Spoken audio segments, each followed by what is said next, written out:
Comment les taureaux associés à la gamme Votre Parc ont-ils été choisis? C'est vraiment avec des valeurs terminales qu'on cherche à faire ce produit-là. On le sait que les veaux qui ne sont pas gardés sur les fermes laitières sont les veaux qui vont aller dans des parcs d'engraissement, soit en veau de grain, veau de lait ou en bouvillon d'abattage. Et pour la majorité des veaux qui sont profilés Angus avec la robe noire et les valeurs de carcasse, ils s'en vont plutôt en bouvillon d'engraissement qu'en veau de grain. Les bouvillons d'engraissement, c'est un œil de longe, une conversion alimentaire, un poids naissance pesant pour que le producteur laitier puisse avoir une bonne rentabilité pour le 10 jours que le veau reste à la ferme laitière avant de s'en aller dans le réseau des encans. Donc, tout ça est tenu en ligne de compte pour s'assurer que le producteur laitier en tient un profit, un avantage et que les autres personnes dans la chaîne d'approvisionnement puissent en bénéficier aussi. Et si chacun en tire un profit ou des avantages, donc, il pourra passer le bénéfice à plusieurs niveaux. Il faut aussi qu'on revienne peut-être à la base en disant que dans la proposition de ce qu'on veut aussi mettre en place, c'est d'utiliser un plan global de saillie. C'est-à-dire qu'il y a certaines des reproductrices, des vaches qui vont servir au remplacement, tout dépendamment du pourcentage et puis les visions de la ferme.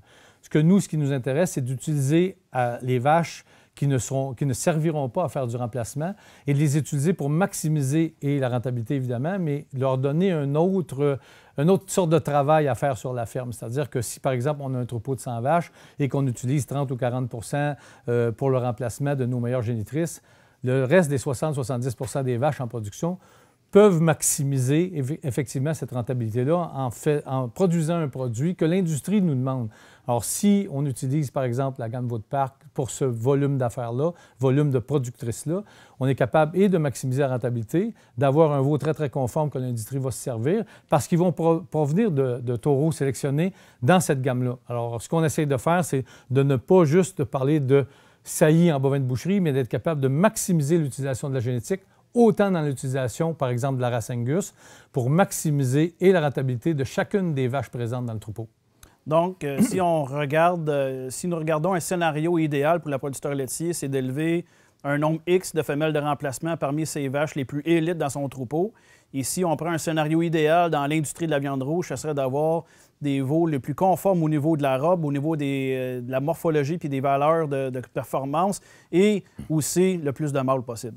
Ce que la gamme Votre Parc peut apporter aussi, c'est que si les veaux issus de ces taureaux-là maximisent la rentabilité, cette somme d'argent-là pourrait être utilisée, par exemple, pour aller vers les sujets de remplacement.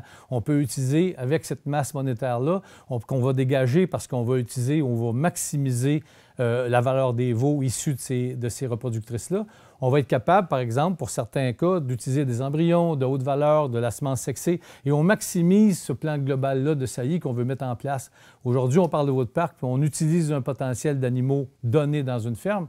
Mais cette masse monétaire-là qu'on n'avait pas avant parce que l'industrie nous demande de produire des veaux conformes et veut les payer, on peut utiliser cet argent-là pour faire autre chose avec. Et c'est ce qu'on veut que nos représentants proposent aux gens, aux producteurs, parce qu'il y a quelque chose qui n'existait pas avant et qu'on peut utiliser maintenant comme masse monétaire assez intéressante.